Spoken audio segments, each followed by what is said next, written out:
everybody. Welcome to another episode of Sugar-Free Self-Care TV. I am so stinking excited for this episode today because we have a special guest here. And so I just wanted to welcome her on. This is Michelle. So she is a manager of the research and instruction team at a medical library. She's also one of my clients going through my Cut Your Cravings Mastery program, and she's been working with me for several months now. So I just want to say welcome, Michelle, and thanks for coming on today. Thanks for having me. Yay, I'm so happy to have you here. And Michelle, I just wanted to say seeing your growth throughout these past several months has been amazing. But before we go into that, because your story is just awesome to me. Before we go into that, can you tell us a little bit more about you and what got you interested in joining, working with me, basically? Sure. So I'm a librarian, and not that our jobs are any less or more stressful than others, but in the past year, I've taken on a manager role. And so I've had additional stressors of managing a team and being in a new environment. I started a new job in March of 2019. So there was just a lot of new going on. And then I was about a year into my new job, and then we have COVID. And so I like many people put on some extra weight very quickly, right, between March and May into June. And it was just like too much for me. I've always kind of carried extra weight, probably since my late, my 20s. I'm in my mid 30s now. And gosh, more like late to mid 30s, I guess. And I just was tired of it. I just really, especially I didn't see myself, I just kept seeing myself eating through the rest of the pandemic, and I knew it wasn't going to be over anytime soon. And I just needed a change. I just decided this is too much, and it was time to do something about it. And I should say that, so I know Charmaine actually through her sister, her twin sister. her twin sister, to be fair. And so I knew that you were starting your business, and your sister had been you can do this 5-day Cut Your Cravings challenge with me. It was very, it was an easy buy for me. It was I don't think maybe it was $20 at the time. I was like, sure, I can do that for 5 days and see what happens. And I did it, and I was like, okay, this can be done. And then you had a raffle to see if someone who would get into your 6-week program. And to be fair, I had already said I would do the in fact, I think I'd actually paid. Right. And then I ended up winning the raffle. And so I won that 6-week program with you, and I continued to lose weight and feel better about myself. I had more energy, started running, lots of change, good positive changes were happening. And so then I think this must have been in August, I committed to doing another year, doing a full year with you. So we've been working together, I guess, since July. Mm-hmm. And I've lost over 30 pounds. And Wow. yeah. And I think the important thing here from my point of view is that I've lost and I've kept it off, because Right. throughout my late 20s and early 30s, I've lost weight before. Mhm. I know that I physically can, but keeping it off, I think, is the biggest change. And while you might argue and say well, 6 months isn't that much time, but it's because I'm really changing how I eat, and my relationship with food is perhaps even the bigger overall change for me. I just feel like this is a sustainable thing for my life. And I think while COVID has been an awful thing, and I wish it didn't happen, for me, it gave me time to kind of balance and focus on myself. And I had the time to say, take care of you. And it was able to say, okay, something has to give, and food and the way that you deal with your emotions with food is a big one to do that. Right. Oh my gosh, you had so many golden nuggets that you mentioned. But I do want to highlight on the fact that you did start in COVID. You started in the time where so Yeah. many people were stressing out and gaining weight and overeating at home. So could you tell us a little bit more? Because I know you're talking about habit change, and there's so many people watching that, they are probably still on that boat, like that struggle bus of like, maybe not being able to control their eating at home. So what was it for you? Could you tell us a little bit more about what were your habits like, your eating habits like, or your relationship was like with food, like during/before COVID? And then what changes did you make that helped it become like a sustainable weight loss? Yeah. Well, I mean, as maybe others, when we're nervous, stressed, we like kind of mindlessly eat, you know. Mm-hmm. So, I eat on my couch. Like I do have a table, but actually right now it's my office desk. So to be fair to me, that was a change. Mm-hmm. But like if I was sitting watching TV, I'd eat some trail mix or eat some popcorn or eat some nuts or eat some whatever. Like you pick your favorite thing to eat, and I just would Nuts. eat it Mm-hmm. while I was watching TV. And so and especially like since I've been a professional at work, like I would eat a lot at work. And a lot of times I know if people are watching your channel, they know that you as a nurse did a lot of snacking and eating sugar at work. And I too ate a lot of sugar at work to stay awake, to be just like engaged. So I ate a lot of sugar, like sugar, sugar, sugar. Yeah. It wasn't only like in cookies and stuff, but like just like fruits and just like things, like a lot of processed foods, just things that had a lot of extra things in there that I was just filling myself up with, but not for any like real reason. I should say, like um I was always been very active, like working out, and like running on the elliptical, or I have a dog, and I take him out for walks. But like doing all that exercise wasn't burning the off the foods that I was eating. And primarily it's because I was eating basically like not pure sugar, but the almost equivalent. I think you had a challenge question recently about like how much is in a frozen drink at a coffee shop, Right. and it's like 50 grams of sugar or something. And Mm-hmm. I might have had one of those a week, or you know what I mean? As like a Right. treat to myself. I was like, oh, I've been so good this week, or like it's been a really long week at work. I'm gonna get this for myself on a Friday. And like that literally adds up. And Oh so, yeah. yeah.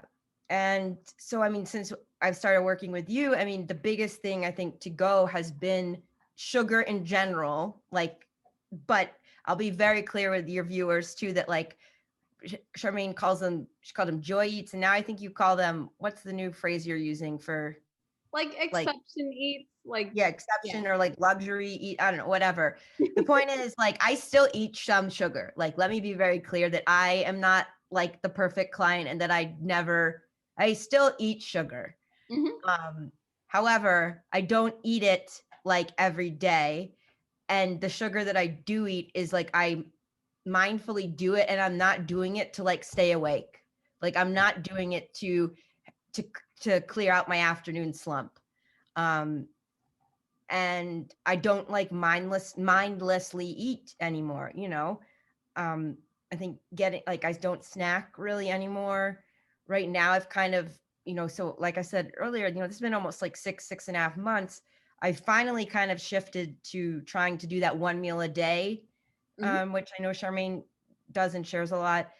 And it's working. I'm still like try to fine tune it. But I think the whole point I'm trying to say is that like I don't need food constantly throughout the day to get through my day. And that's Right. like a big change, is that if I'm feeling any type of emotion, whether it's happy, sad, frustrated, nervous, angry, whatever, like I think in the past I ate something like Mm-hmm. to push that emotion or that feeling to the side. And I would just fill myself with food instead of the emotion. And now I don't do that. And like that's a really big change. And once you stop just eating your emotions, Mm-hmm. you realize like how much you were eating. And that's, I think, been a really meaningful change for me. Yeah. And you said so many awesome things because first, I think a lot of people, especially during the election time, I just remembered like I would just scroll on Instagram and I'd see so many people like stress eating, just posting like straight up on Instagram, just posting all the candies and all the things they're eating. And they're just like, I can't, I'm so stressed. And I would say, 2020 is like, stress was at an all time high, Right. and so that's something I know a lot of people can resonate with. And that's why I was eating too at work as a nurse. I was stress eating a lot myself. And so, like, I love the point you said, which is what we do teach in the Cut Your Cravings Mastery program. And basically, all the programs I teach is that when you can allow yourself to be with an emotion and feel it rather than numb it with food or eat it away, eat your feelings, Yeah. then you'll see that you really don't have to have food all the time. And like, what was that like for you though? Because I mean, this is like a lot of people don't do this. Like a lot of people are so used to eating their feelings and not feeling their emotions. Like what was that like for you? Because it might be daunting to some. Like how would you describe that process for you? Well, I have to admit that I think for me, it was like a very empowering thing Hmm. because it put me in control rather than food Hmm. in some ways. And I guess, I've always had this like, I've always, it's always been heavier. So always like, went to food and didn't, and like it was a comfort to me. Um, and so like putting myself more like in control of what I was eating, why I was eating. I think those two, like the what and the why, changed a lot for me.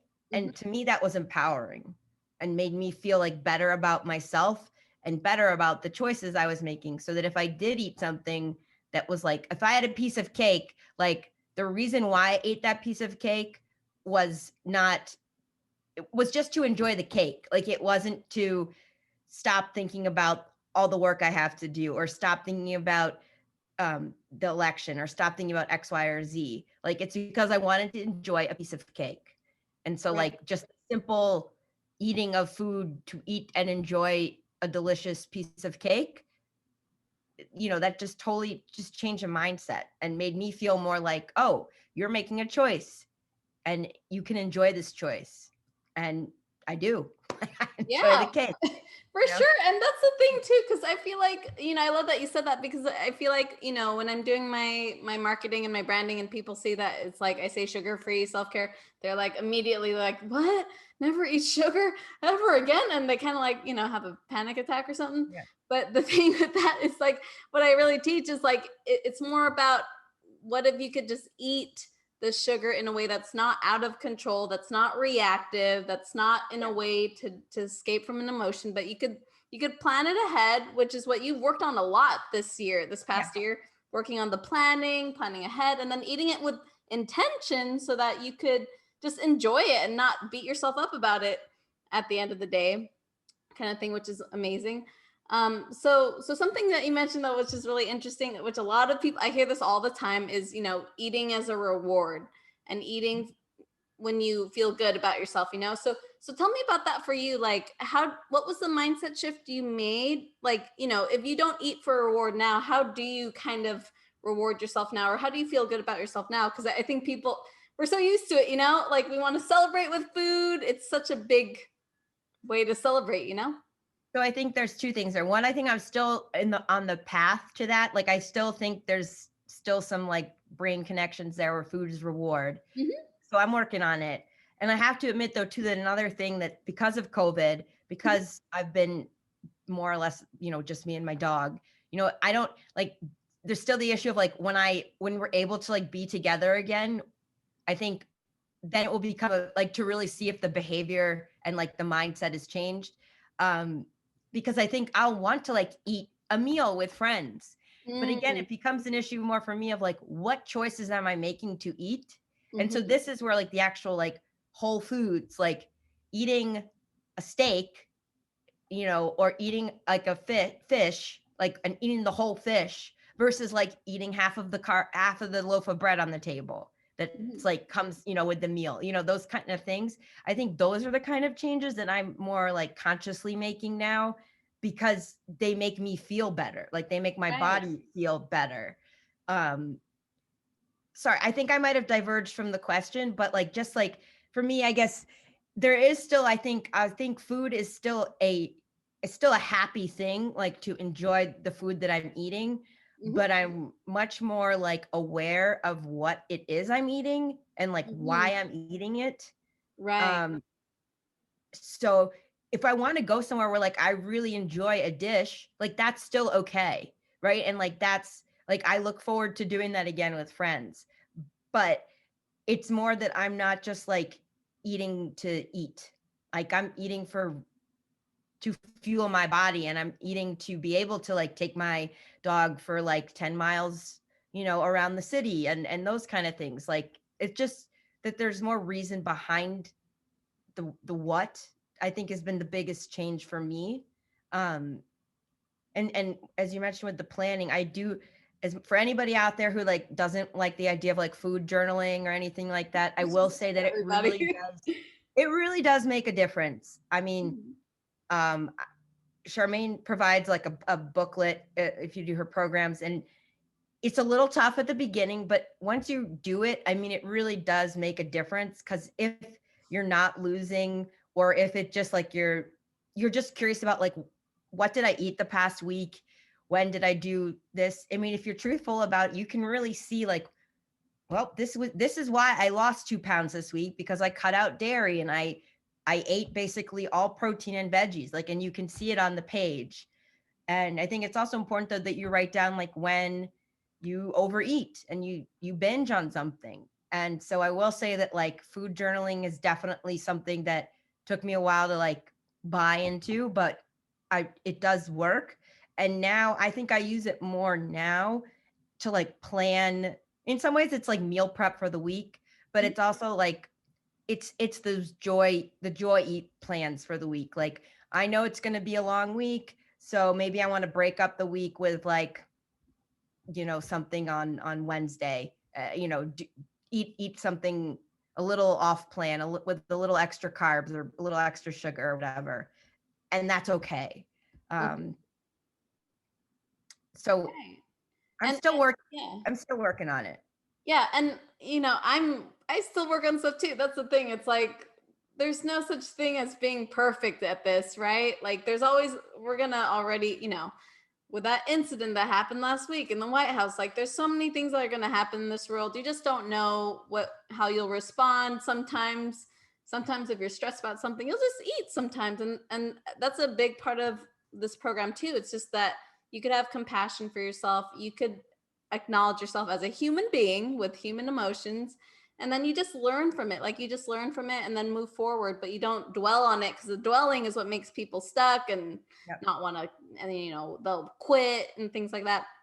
But I love what you said about the planning, because that's really what it is. It's like, even if you're planning to eat something sugar, like with sugar and carbs, which I do teach my clients, like you're doing it from a place of empowerment, and you're doing it from a place of just like planning ahead and deciding ahead, and then you have the control. Whereas I think where people get in trouble is like they kind of tend to eat as a reward, like in the moment. Right. Especially me as a nurse. Oh my god, oh my gosh, all you nurses, anyone in healthcare, how many times have I drank like wine at the end, or Michelob Ultra at the end of a shift, or I would literally get a spoon and go to my fridge and just spoon the like nut butter, like almond butter. I would just eat it straight out of the jar, and my fiance hated that, but I would eat it straight out of the jar. So I think it's those spur of the moment decisions that make us feel out of control and make us feel like we're a wreck or all those things. But I love that you said the planning. It's a muscle you have to build, because we're not used to it. So many of us are used to eating impulsively, but when you manage that muscle and you work you see you have choices, and you could plan ahead what you want to eat, and you could follow through on those. So I think that's an awesome point you brought up there. So I'm curious, Michelle, for anyone who might be like afraid of joining this program, or thinking, they can't do it, or they're afraid and they don't know if they can do it. Like, what would you say to anyone who's interested in working with me or joining one of these programs? What advice would you give to anyone who's on the fence? Well, I think it's important to like So I will say that I'm also not like I'm still very much working on the self-compassion and We those all kinds are. of things. We all are, but like I know that for me, like I was just kind of disgusted with where I had taken my body and was like, this is too much. Um, and so for me, I'm a very goal-oriented person. So like so one of the reasons why I was in the raffle for that first week is because I did the steps like every day and like responded to the Facebook post and like being engaged in a community is like step one.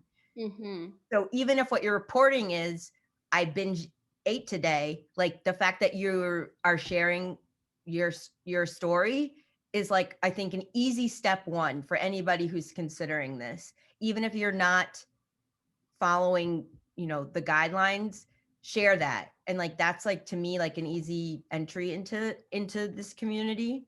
Um and then I think too, like it takes time. Like you're not going to drop 30 pounds in a week. I think especially right now, it's right after the new year. We're seeing lots of like commercials and marketing about, people who are losing like hundreds of pounds or 30 pounds or whatever number of pounds you want to say. Like it will not happen overnight, but it does happen. And I think the important thing too is that your body will start to change. So Mm-hmm. for me, like, I mean, I remember being super excited to like, I had to buy new clothes because like my pants, my like jeans were like falling off, right? Like literally. Um, Oh my. so, like, or, I didn't need to unbutton them. I just like pull them up like they were like sweatpants or something. Wow. But it didn't happen like, June. It didn't happen on like August 1st. Like I think, it just takes time. That's the thing. That's where like the self-compassion comes in, I think, is knowing that it takes time. And that even during, the past 6.5 months, like, yeah, I lost 30 pounds, but like, it wasn't a straight line down. Like, Mm-mm. it's a trend, if there's some, it was a trend down, but sometimes I gained a couple pounds and sometimes I didn't lose any as much weight as I had like the month before, so it's about like I think making it more of like a lifestyle than it is about a quick fix. Like I would say that someone who's looking for a quick fix, that's not what this program is. Nor do I think that's what it should be, but that's ultimately up to you, Charmaine. But I mean, I think this is really about giving yourself the chance to change. And it doesn't matter like how old, young, heavy, light you are. I mean, anybody could do this. And I think that they would just feel different about themselves and the way that they look at, how they interact with food in general. Um, so I think anybody can and should do it, but you have to be willing to like participate. I will say for me, that's like the barriers. If you're not willing to participate and share, that could be a barrier to making this work. But know that you're not alone, and that's kind of the point too. And I'm not in California. I'm on the East Coast, and it doesn't matter like where you are. You can participate.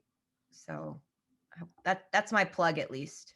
Oh my gosh. I love all of what you said, Michelle. And I think the community aspect is so true. I think like that's what even helped me getting started sugar free like 3 years ago. Like I went keto in January 2018. So it was exactly a year from now, 3 years ago. And I only started because my friends were like, hey, we're going to start keto in January. And I'm like, what the hell is keto? But it was perfect for me because that was the time that I realized I was diagnosed with prediabetes. So I was like, oh my God, okay, we'll start. And having that group was what helped me see it was possible. We shared recipes and things like that. And then that's being able to ask for help too in the community and just like be present and show up. That's so important.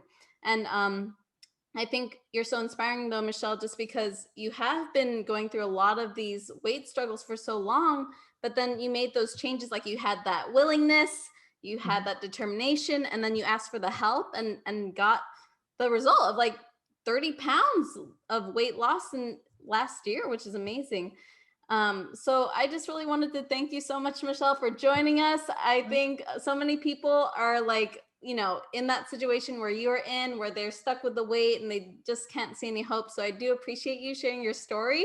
It's going to be so helpful for so many people. And is there any last bits of words you want to say to anyone, or it's on your I heart? just say, I think, yes, this is sugar-free self-care, but just know that you can do it and have a little bit of cake too. Yes. Oh, that's true. Thanks for pointing that out. It's like, yes, you can have cake. Like I teach the exception eat or the joy eat every week. And it's like it's fine to have sugar. It's not gonna kill you. Like I love having the sugary foods every week. Like it's just, to me, I enjoy it. Like I enjoy the food, like what Michelle says. If I go on vacation, I will eat the food on vacation, and that's perfectly fine. It's just you plan it, you're intentional, and then you enjoy it. But such an awesome point. Anyways, thank you so much for joining us, Michelle. I appreciate you, and I'm so proud of everything you've accomplished, and I'm so excited for what's in store for you in 2021. Yeah, thank you. Great, thank you so much.